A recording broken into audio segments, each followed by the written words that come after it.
goal mo na ipon para makapag-forgive na. Diba? O kaya naman, meron ka pang ginugol, kaya hindi pa makauwi-uwi. Tama ba? O yan, si Coach Marta, 13 years daw sa Morocco.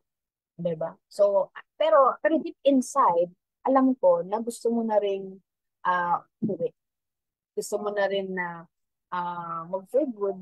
Diba? Gusto mo na rin na makasama yung family mo na hindi mo iniisip, no? Hindi mo iniisip yung gastusin. Kasi bakit meron kang paggastos? Diba? Yun yung gusto natin. Tama ba?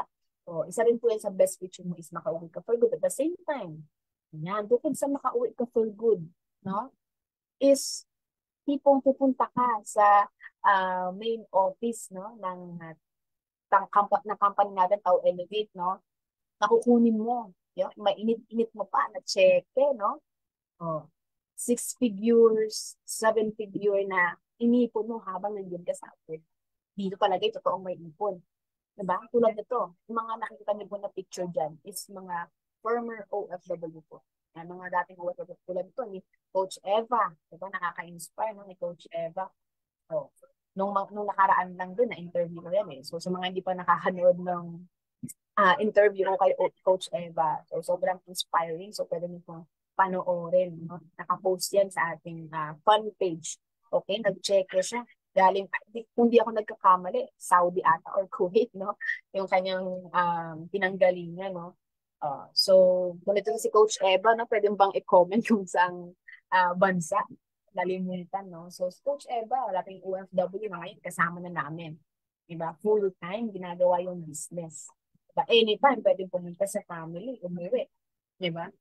Oh, ito naman din si Coach Elisa, dating OFW sa Qatar. Diba? Nag-cheque. Magkano? 123,000 pesos. Diba? So, sobrang nakaka-inspire, no? Na mga dating OFW. Yun, no? So, sino pa yung nagbakasyon nung nakaraan? Oh, nung bumalik man siya, pero nagbakasyon siya dito sa Pinas, no? Si Coach Philip, no? Pero nag-claim siya ng kanyang cheque. Diba? Meron siyang pang-enjoy with the family, no? Oh, marami pa. Unti lang tong pinakita kong mga proven, no? Proven na talagang may kitaan sa Tao Elevate, no? So, unti pa lang to kasi napakadami na pong kumakalat ng mga cheque ng mga business partners natin sa Facebook na nag-claim talaga mismo, no? Ng kanilang cheque. Diba? So, marami po. Alam ko, marami na din kayo nakikita dyan, no? Sa social media. So, legit po lahat. Ito po yung best picture na bibigay ko sa inyo na ginagawa natin. Okay? Maganda ba yon? Sabi ni Coach Marta, yes, soon. Kami naman. O, diba? Yes na yes naman. O, isa pa sa best picture. Ayan, ito po yung aking humble family, no? So, isa sa mga best feature na pwedeng ibigay sa iyo, no? Ibibigay sa iyo ng Tao Elevate. Itong ginagawa natin, itong temple, no, online system is hindi po nakauwi ka, no, for good, tapos kasama mo yung family mo, nababanding mo sila kasi yung isa sa pinaka the best feeling, diba? At the same time, yung communication is yung makabanding niyo yung family mo. Doon nagkakaroon ng deep connection, no? Kapag nababanding mo yung family mo. Yes or yes? Diba? Baka kasi may iba dyan, diba? Since sobrang tagal na, kaya naman hindi nagbabanding yung family, baka may iba dyan na nalalayo na yung loob. May mga ganun kasi, diba? May meron tayo nakapanood na gano'n. Diba? Pero isa sa mga ibibigay sa'yo, the best feature is yung pag ginawa mo ng tama, no, yung business natin, kasi lahat provided na eh. Ito po yung ibibigay. Diba?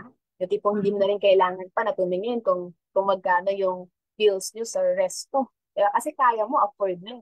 Bakit? Meron ka ng lifetime business na nagbibigay sa'yo ng income. Yes? Yes na yes. Sobrang sarap sa feeling. Ano pa? Ayan. Ito yung isa sa mga the best din, no, na feeling. Is yung yung tipong makakasama mo, no, yung family mo sa mga special event. Tulad niyan, pag birthday ng anak mo. Diba? Birthday ng anak mo. Ito po yung kapatid ko, sobrang saya, ha? O, di ba? Ang kanyang tema, gusto daw niya maging si Anna ng Frozen. O, diba? O, Tapos yung isa namang kapatid kong maliit, si Elsa naman, o di ba, nabibigay mo. Happy-happy sila. Di ba? Tulad yan, ang ganda ng smile ng kapatid ko dyan. O, tipong natupad na yung wish, tapos sa diet ng food, at the same time, kasama yung buong family. Di ba? Pagka special event like Christmas, New Year, nandiyan ka din. Di ba? Hindi yung nasa cellphone ka, nakikita ka nila, di ba? Ikaw, sila nag-enjoy habang ikaw, kailangan magtrabaho, di ba? So, yun yung mga best picture na binigay sa'yo is yung ganito. Kapag may mga special event, nandiyan ka. Kasama ka nila. Di ba? Sabi nga, yung pera, di ba? Panghanda, kayang ipadala. Sobrang dali lang ipadala. Pero yung pagmamahal, yung presence mo, kapag nasa malayo ka, ang hirap gawin. Lalo na nasa abroad ka. Ang hirap gawin. Tama ba? Yes or yes? So, isa sa pinaka the best is yung makasama mo yung family mo. Tama? Ano pa? Ayan, i-share ko lang to guys. Nakakatuwa kasi ng experience, lalo na sa akin. Nung last time nang ang nauna dyan, itong dalawang kapatid ko, tatlo kami. Yan. Kumain kami sa social na resto. No? Na nalagay ko siya dito. Kasi dati hindi naman kami ganito. Dati di ko naman, ako mismo personally, no? Hindi ko naman kaya na libre ng iba na yung bill mo, no? Ikaw magbabayad. Di ba? Dati palibre lang din ako. Diba? Pero nakakatuwa lang kasi ibibigay pala talaga sa iyo no ng business natin yung ganitong life, yung ganitong experience, no? Nung ayan, yung dalawa kong kapatid, happy-happy, kumbaga sister bonding kami. Tapos nung nakaraan lang din, no, dinala ko din yung family ko. Yan, doong family ko. Dinala ko din diyan mga kapatid ko, yan, father ko, diba, yung mga maliit kong kapatid. Dinala ko din doon sa sikat na resto din siya. Diba? Masarap yung food kasi worth the price.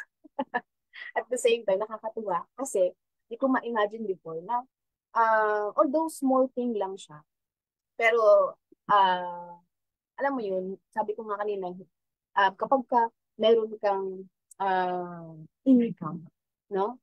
Pag meron kang kinikita talaga, lalo na lahat ng mga nandito is galing sa business lang natin.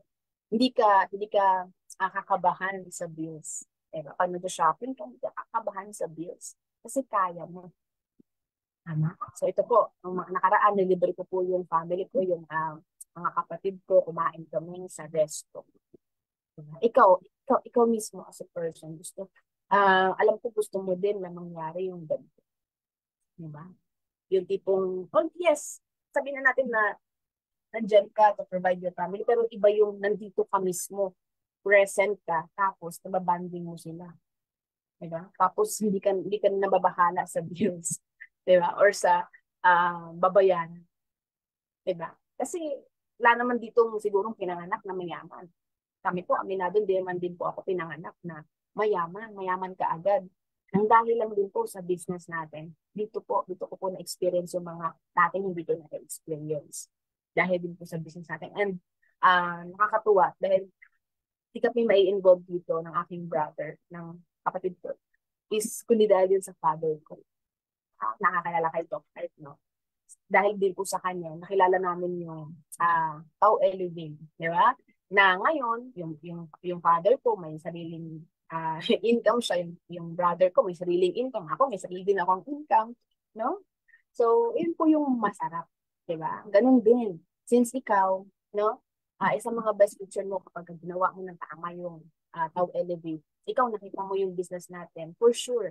Di ba? Pagka naging, ano mo yun, nakuha mo yung best picture mo sa Tau Elevate, susunod yung mga pamilya mo eh. Di ba? Hindi man lahat, tanggap na natin yan, hindi man lahat, pero alam mo yun, yung maibibigay mo sa anak mo, sa may mga anak dito, no? Yung best picture. Di ba? Oh, masarap ba yun? Yes, gusto natin yun. Tama ba?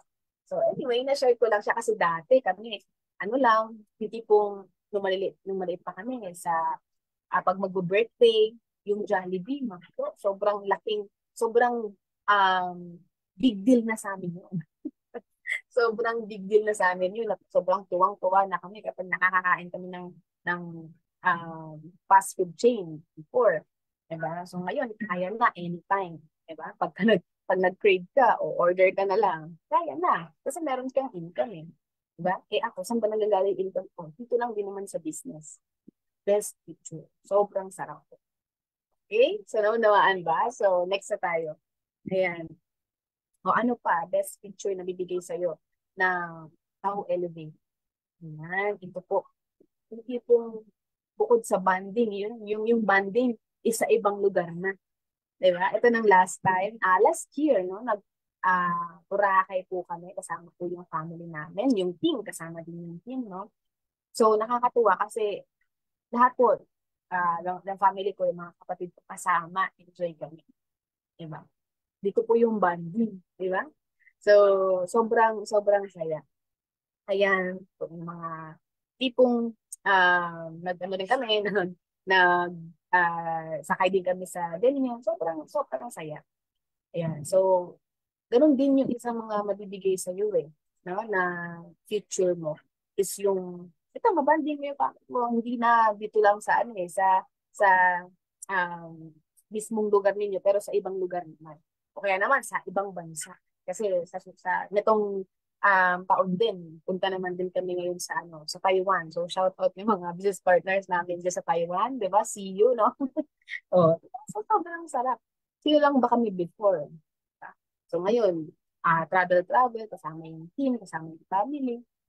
'Di ba? So sobrang saya. Ganun din yung isa mga best picture na bibigay sa'yo. Yung tipong pupunta ka ng ibang lugar, pupunta ka ng ibang bansa, hindi para mag-work, kundi para mamasyal. Di ba? Gusto mo ba yun? Hindi para mag-work, kundi mamasyal. Tapos, ang kagandahan ko nun, kasama mo pa yung family mo. Di ba? Nagbabanding kayo, nag-e-enjoy kayo. Di ba? Yung travel na yun, travel talaga, hindi para mag-work. So, isa mga best picture. Correct? O ano pa? Yan, ito ibibigay at ibibigay din po ito sa inyo. Okay? Yung tipong, isang mga best picture mo kapag ginagawa mo yung business natin, sa ito, yung community natin, Temple of the Billionaires, hindi ka lang yung tipong, yung ganun eh, yung income na makukuha mo, yes, given yan. At the same time, itong recognition, given din to, kagandahan mo, itong company na nakasukan mo, hindi ka itsapwera. Diba? Yung hirap mo, yung pinaghirapan mo, no? I-recognize i-recognize niya yung pinaghirapan mo. Diba? Nag-top ka. I-recognize ka. Bibigyan ka na ng appreciation. Bibigyan ka na ng appreciation. Sobrang sarap sumama sa grupo na gano'n. Diba? Sa company na gano'n, i-recognize ka. Correct? Yan sa ano, yung mga nasa, diba? Yung